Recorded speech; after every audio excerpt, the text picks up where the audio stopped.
Comment faire pour se lâcher au lit? Comment faire pour qu'elle se lâche au lit? Comment faire pour qu'il se lâche au lit? Comment passer d'étoile de mer à tigresse? Comment faire pour que ce mec passe de coincé à gentleman bon baiser? Bonjour à tous, bonjour à toutes, c'est Fabrice Julien, coach auteur expert en sexualité depuis 2010. Et dans cette vidéo, on va parler de comment devenir un tsunami au lit en fait. Ou comment faire pour que votre partenaire se libère au lit. Et ça, c'est super important. C'est pas un docteur Maboul la vie, hein, d'accord? Donc il suffit pas d'appuyer sur un bouton, sur une zone pour que ça fasse des bips, des tilts, des U, des A, des dans mon comic strip. Non, c'est pas ça. Pour qu'une femme se lâche, déjà, il faut qu'elle soit dans le moment. Il faut qu'elle soit dans l'instant présent. C'est-à-dire que si la fille couche avec toi en mode « que va-t-il penser? Est-ce qu'il aime mon corps? Après je fais quoi? Est-ce que je ne vais pas regretter? Est-ce que j'ai bien fait ?» Si elle ne profite pas du moment, elle se gâche le moment en même temps qu'elle fait des trucs. Donc il faut arriver à la rassurer, la mettre à l'aise, la rassurer sur le fait que tu ne vas pas en parler à tout le monde, qu'au pire c'est un bon moment, même si vous ne vous revoyez pas, ce n'est pas une erreur. Enfin, voilà, ce genre de choses, qu'elle puisse en fait être dans le moment présent. Une femme qui se lâche, elle est dans le moment. Elle se concentre sur l'énergie sexuelle, sur le désir et sur ce qu'elle va te faire et sur ce que tu lui fais, plus que sur ses complexes, sa cellulite qu'elle n'a même pas mais qu'elle imagine et que nous on ne voit pas, l'émission télé qu'elle est en train de rater sur TF1 ou sur M6 pendant qu'elle couche avec toi, la morale, la bien-pensance, la bienséance et tout ça. Une femme qui se lâche vraiment avec toi, qui est à fond avec toi au lit, elle en veut toujours plus. Elle veut faire des nouvelles positions, elle veut s'éclater, elle veut essayer des pratiques, elle veut aller plus loin, elle veut expérimenter, vibrer, se sentir vivante. Elle veut autant recevoir des bonnes choses, du sexe, du plaisir, que donner. C'est ça qui est magique, c'est que si tu arrives à libérer ta nana au lit, toi-même, elle va plus te sucer, elle va te faire des positions incroyables, enfin, tu vas kiffer quoi.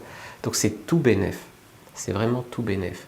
Il faut que les femmes soient capables de se détacher de leurs complexes, éventuellement des peurs liées au sexe, donc avoir un amant rassurant aussi, et puis surtout de ces prisons de verre, le sexe est mal, le sexe est sale, est-ce que j'ai raison de le faire, que va-t-on penser de moi, suis-je une traînée de coucher avec lui, vais-je pouvoir me regarder dans le miroir si je fais ça avec lui, etc. Il faut que ça arrête d'intellectualiser tout ça, et déjà qu'elle soit fière de se libérer, parce que les magazines féminins, c'est ça, hein. Première page, comment te libérer, comment être une tigresse au lit, et puis la page d'après, as-tu raison de faire l'amour ou faut-il le faire attendre? Enfin, tu vois, c'est... Voilà. Donc il faut que les femmes puissent, en tout cas dans le moment, arriver à se reconnecter à leur part animale. Et c'est ça qui va vraiment aussi les rendre excitantes. Une femme qui se lâche au lit, qui gémit, qui a envie de baiser, qui aime ça, ça la rend excitante. Ça la rend sexy, peu importe son physique. Je veux dire, une femme qui est un bon coup et qui est libérée au lit, c'est super excitant. Voilà. Donc ça c'est important. Ce qui est important aussi pour qu'elle se lâche au lit, donc tu as compris, la rassurer, c'est en fait la faire se sentir désirée, la faire se sentir sexy. Donc complimentez-la sur ce qui vous plaît chez elle et ce dont vous avez envie qu'elle se serve en fait. Sa bouche, ses mains, ses seins, sa langue, ses cheveux, j'allais te dire son côlon, non mais non, des choses extérieures, tu vois.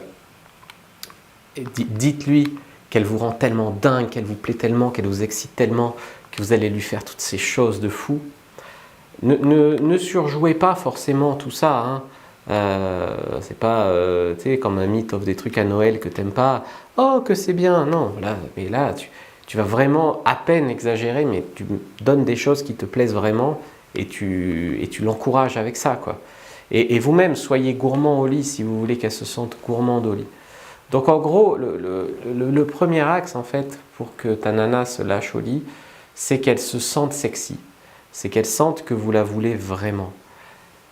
C'est ne pas lui parler de ses défauts, c'est ne pas faire une grimace quand vous la déshabillez. Une femme qui se déshabille devant toi, elle se sent très vulnérable, elle cherche de l'approbation, un regard bienveillant en tout cas.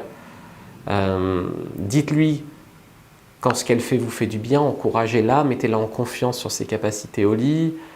Encouragez-la à prendre des initiatives, à s'éclater, à se lâcher. Et ça, c'est super important. Et le deuxième acte, comme j'ai dit, c'est qu'elle se sente en sécurité. Ça ne veut pas dire engager des gardes du corps et les mettre devant la porte. Ça veut dire qu'il y ait une certaine sécurité physique et surtout une sécurité émotionnelle. Alors la sécurité physique, c'est que, je sais pas, vous n'allez pas l'attacher et lui faire... si, vous allez peut-être l'attacher, alors c'est pas ça. Vous n'allez pas l'accueillir chez vous avec 2 de vos potes et la surprendre et l'enfermer dans votre cave. Enfin, c'est la sécurité physique. Et la sécurité émotionnelle, justement, c'est que elle a peur que, même si elle veut coucher avec vous, que vous la forciez sans consentement. Par exemple, elle veut bien coucher avec vous, mais vous la forcez à la sodomiser. Que vous n'allez pas la forcer, que vous n'allez pas devenir menaçant. La sodomie par surprise, par exemple. Libérez-la de sa culpabilité morale liée au plaisir.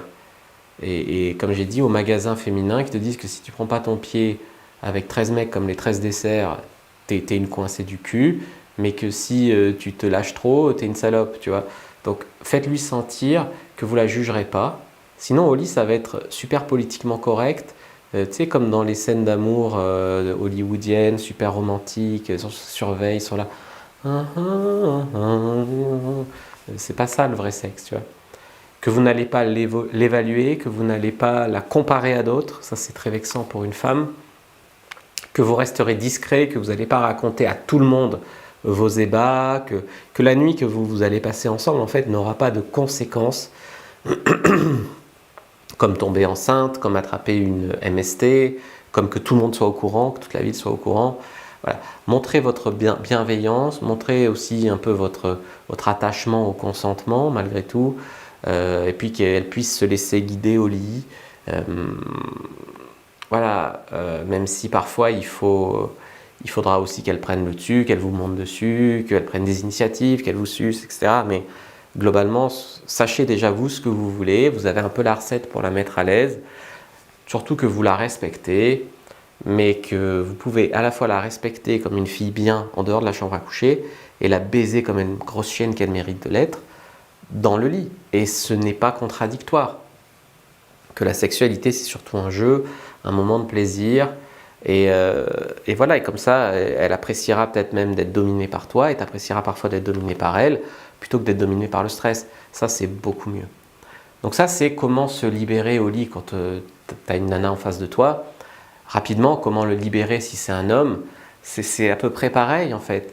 Je veux dire, nous aussi, des fois, on va coucher avec une femme, on se dit c'est peut-être trop beau pour être vrai, peut-être qu'il y a des mecs dans l'appartement qui vont me racketter, donc il faut quand même rassurer là-dessus. Si le mec est un peu timide, etc., être capable de prendre des initiatives, surtout le mettre à l'aise sur son corps, d'accord. Si tu le déshabilles et que tu dis elle est pas si grosse que ça t'habite, le mec c'est mort. Au contraire, lui dire elle est jolie, montrer ton envie, ta gourmandise, communiquer au lit, lui dire ah, c'est bien le missionnaire, t'as pas envie de me prendre en levrette. Enfin voilà, communiquer comme ça, te faire jolie. Et puis si le mec qui est trop timide pour prendre des initiatives, lui tendre des perches. Comme j'ai dit, ah ben c'était super, moi j'ai aussi un bon vin chez moi, si tu veux on y va, ou tu me ferais pas voir la déco de ton appart dont tu m'as tant parlé. Voilà, l'aider à avancer quoi. L'aider à avancer et sur le moment, lui montrer que vous appréciez son corps, et quand il fait des choses qui vous plaisent, par exemple un cuni, etc., lui montrer que vous appréciez ça, qu'il est bon. Voilà, ces choses-là, ça marche aussi. J'espère que vous avez aimé cette vidéo. N'hésitez pas à liker, commenter, partager. Ça, c'est un peu le lâcher-prise. Je vous ai fait une petite anti-sèche sexualité de récap sur le lâcher-prise. N'hésitez pas à la prendre dans la description de la vidéo parce que c'est le lâcher-prise qui va faire que le mec va bien bander, que la fille va avoir bien des orgasmes et que le sexe sera ouf. C'est super important. Il y a la technique, bien sûr, il y a la dimension technique, la dimension ce qu'on fait, puis il y a la dimension psychologique et là on arrive vraiment à parler du lâcher-prise. Donc téléchargez votre anti-sèche de sexualité, likez, commentez, partagez. Merci d'avoir regardé jusqu'au bout. Vous pouvez prendre aussi votre formation de sexualité dans la description de la vidéo, facile à trouver. Moi je vous dis à bientôt et que le dieu de la séduction et de la sexualité soit avec vous les amis.